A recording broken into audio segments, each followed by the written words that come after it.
కొన్ని పేపర్లలో ఇక్కడ మాజీ మంత్రివర్యులు పెద్దమంది చింతకరణ్ గారు ఒక స్టేట్మెంట్ ఇచ్చినట్టు, పాపం సంవత్సరం తర్వాత నిర్మల్కి వచ్చి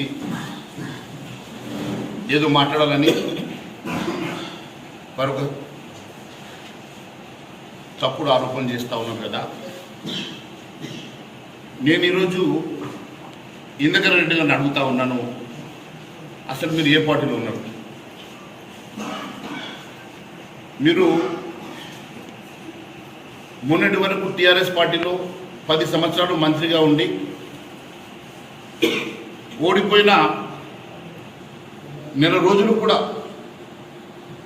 ఆ పార్టీలో ఉండకుండా మళ్ళీ అధికార పార్టీకి వెళ్ళినటువంటి ఇంద్రకరణ్ రెడ్డి గారిని నేను సూటిగా ప్రశ్నిస్తున్నా. మీ రాజకీయ జీవితంలో ఏ రోజైనా ఎక్కడ పచ్చగుంటే అక్కడ ఆరిడ్రు, ఎక్కడ అధికారం ఉంటే అక్కడ అధికార పక్షాలు ఉన్నారు తప్ప మీరు ఎప్పుడైనా ప్రజల పక్షాన ఉండి ప్రజల పక్షాన పోరాటం చేసినటువంటి చరిత్ర మీకు ఉన్నదని అడుగుతున్నాను. ఈరోజు కూడా కాంగ్రెస్ పార్టీ అధికారం ఉన్నది, ఏం వస్తుందనుకుని వెళ్ళి కాంగ్రెస్ పార్టీలో ఆయన పరిస్థితి బాగలేక మళ్ళీ దిక్కులు చూస్తున్నాడు, చౌరస్తా మీద నిలబడ్డాడు. ఈ చౌరస్తా మీద ఎవరు ఎక్కించుకుంటారో అని మళ్ళీ ఎటువైపు వెళ్దాము అని చెప్పేసి దిక్కు దోచని పరిస్థితిలో ఉన్నారు.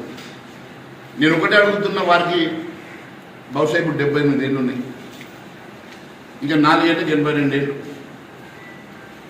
78 ఏళ్లకు మరి బహుశా పాపం మతి మరపు వచ్చిందో లేకుంటే మతి స్థిమితం సరిగ్గా లేదో నాకు తెలియదు. మరి వారు ఒకసారి డాక్టర్ కూడా చూపించుకుంటే మంచిదని నేను అడ్వైజ్ చేస్తున్నాను.